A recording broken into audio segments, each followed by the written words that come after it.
Donc, bonsoir, je suis Eric Aracil, je m'occupe des vins et vignobles du Roussillon et ce soir je vais vous parler vite fait concernant l'organisation du concours international des grenaches du monde. Nous sommes très heureux, le CIVR, l'interprofession des vins du Roussillon, d'avoir créé ce concours international qui est quand même une référence aujourd'hui en la matière.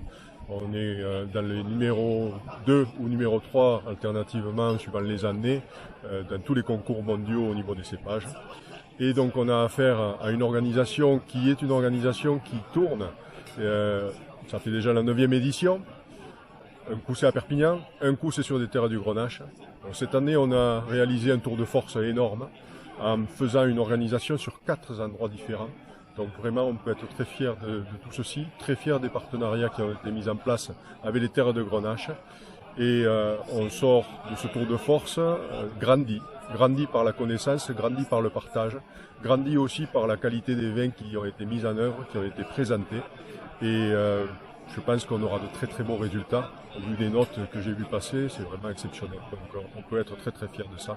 Et on espère que ce concours va perdurer assez longtemps. De toute manière, le Grenache, c'est un cépage, une grande famille qui commence vraiment à prendre de l'ampleur sur la totalité du monde.